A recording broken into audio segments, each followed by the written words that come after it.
बिस्मिल्लाहिर्रहमानिर्रहीम अस्सलाम वालेकुम। आज का हमारा टॉपिक है सेक्स क्रोमोसोम एनोमलीज का फर्स्ट टॉपिक लाइनफेल्टर सिंड्रोम। तो सबसे पहले इसकी डेफिनेशन देखते हैं। A disorder that affect male it's occur when a boy is born with one or more extra X chromosome. ऐसी कंडीशन जिसके अंदर एक एक्स्ट्रा एक्स क्रोमोसोम बॉयज के अंदर आ जाए तो उस कंडीशन को हम कह देते हैं Klinefelter syndrome. Is a trisomic disorder it occur in about 1 out of 1000, यानी कि 1000 बच्चे पैदा हो रहे हैं तो उनमें से एक लाइनफेल्टर सिंड्रोम का बच्चा भी पैदा हो सकता है।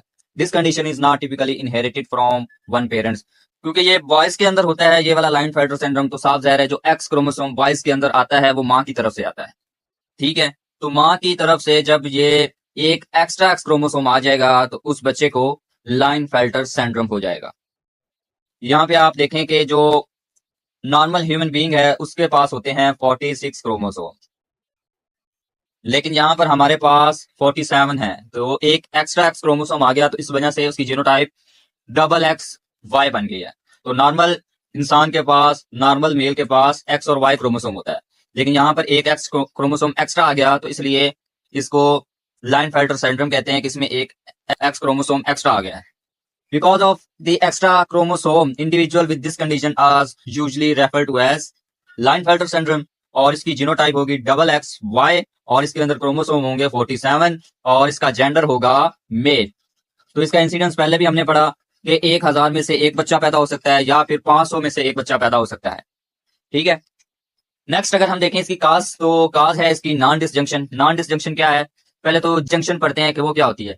डिसजंक्शन कहते हैं कि जब क्रोमोसोम डिवाइड होते हैं मियोसिस के दौरान, मियोसिस 1 के दौरान या मियोसिस 2 के दौरान क्रोमोसोम एक दूसरे से सेपरेट होते हैं। अगर वो नॉर्मली सेपरेट हो रहे हैं तो उस कंडीशन को हम कह देते हैं डिसजंक्शन।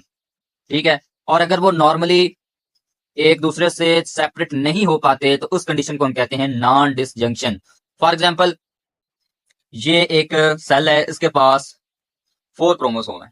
ठीक है, तो ये सेल, इसके अंदर मियोसिस 1 हुई तो 2 क्रोमोसोम इधर चले गए, 2 क्रोमोसोम इधर चले गए।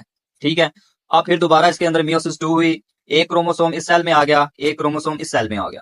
ये हुआ है नॉर्मल। ठीक है, अब दूसरी तरफ आप देखें, यहां पर जब 4 क्रोमोसोम थे, 2 क्रोमोसोम इधर आ गया, 2 इधर आ गया। अब ये जो सेल है, जब ये सेल डिवाइड करेगा तो इसके दोनों के दोनों क्रोमोसोम एक सेल में चले जाएंगे और एक सेल क्या रह जाएगा, एम्प्टी रह जाएगा। तो ये जो गैमेट बना है जिसमें एक सेल, एक एक्स्ट्रा क्रोमोसोम चला गया है, वो जब स्पर्म के साथ मिलेगा तो फिर ये वाली कंडीशन आ जाएगी कि इसमें 3 क्रोमोसोम हो जाएंगे, यानी कि पेयर की फॉर्म में नहीं होंगे, ट्रिपलेट की फॉर्म में आ जाएंगे। ट्राइसोमी कंडीशन आ जाएगी, ट्रिपल नहीं ट्राइसोमी कंडीशन आ जाएगी। इसमें 2 एक्स क्रोमोसोम हो जाएंगे और एक ये वाई क्रोमोसोम हो जाएगा। तो इस कंडीशन को हम कहते हैं लाइनफेल्टर सिंड्रोम। अब इसके सिम्टम्स की बात करते हैं तो सबसे पहले टेस्टिकल्स हाइपोगोनाडिज्म का मतलब है कि अगर उसके अंदर स्पर्मेटोजेनेसिस होती है तो स्पर्म जो है वो नहीं बन पाते। ठीक है, या बहुत कम बनते हैं। ब्रेस्ट टिश्यू डेवलपमेंट, तो ऐसे मेल के अंदर ब्रेस्ट की जो फॉर्मेशन है वो बहुत बड़े हो जाते हैं, बिल्कुल ऐसा लगता है कि जैसे ये फीमेल है, हालांकि उसके अंदर सारे करेक्टर मेल के हैं, सिर्फ ये ब्रेस्ट फॉर्मेशन ये फीमेल वाली उसके अंदर एक्स्ट्रा आ जाती है। और इस कंडीशन को हम कहते हैं गायनेकोमेस्टिया, जिसमें मेल के अंदर ब्रेस्ट की फॉर्मेशन हो जाए उस कंडीशन को हम कहते हैं गायनेकोमेस्टिया। लो स्पर्म काउंट और नो स्पर्म, अगर उसके अंदर स्पर्मेटोजेनेसिस होती है तो स्पर्म जो है वो नहीं बन पाते। ठीक है, या बहुत कम बनते हैं। लो सेक्स ड्राइव, तो ऐसे मेल्स के अंदर कोई भी सेक्स ड्राइव नहीं होती, कोई भी उसके पास डिजायर नहीं होती सेक्स करने की। टॉलर देन एवरेज हाइट, तो ऐसे बच्चों की जो हाइट है वो बहुत ज्यादा बड़ी होती है, एवरेज से बड़ी होती है, ज्यादा लंबे होते हैं। वीक बोन, और इनकी बोन्स जो है वो वीक होती हैं। आपने अक्सर देखा होगा कि ऐसे बच्चे होंगे जो बहुत ज्यादा लेंथी होते हैं लेकिन उसकी जो मसल की फॉर्मेशन है वो बहुत ज्यादा वीक होते हैं और कह लें कि बहुत ज्यादा स्मार्ट होते हैं।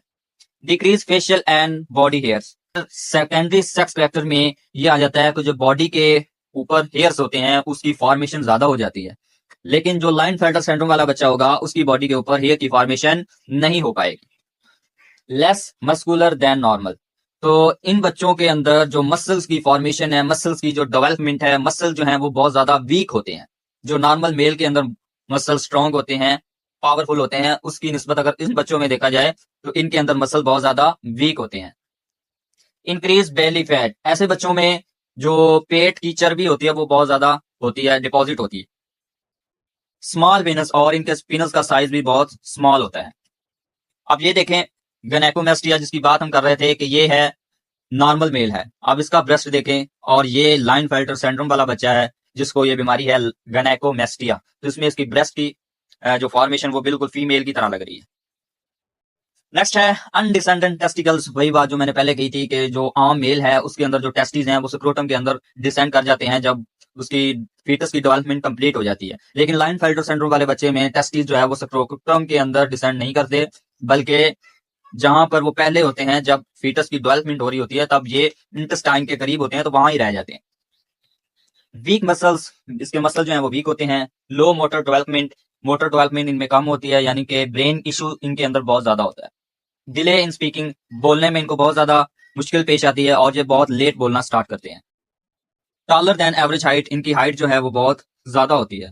Longer legs and broader हिप्स, legs इनकी बहुत लंबी होती हैं, हिप्स बहुत ज्यादा ब्रॉडर होती है।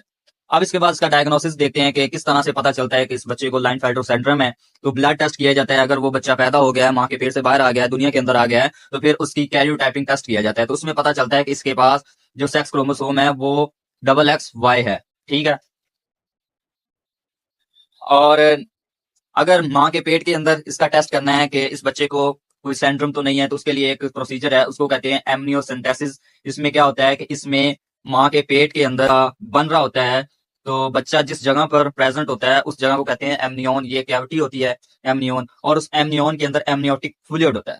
तो वो एमनियोटिक फ्लूइड निकालते हैं माँ के पेट से। जो एमनियोटिक फ्लूइड बच्चे को कवर किया होता है जिसने, फिर उसको निकालते हैं, फिर उसका टेस्ट किया जाता है, उसमें फिर क्रोमोसोम का नंबर और उसकी कैरियोटाइपिंग देखी जाती है। इसी तरह एक दूसरा प्रोसीजर है जिसको कहते हैं कोरियोनिक विलस सैंपलिंग।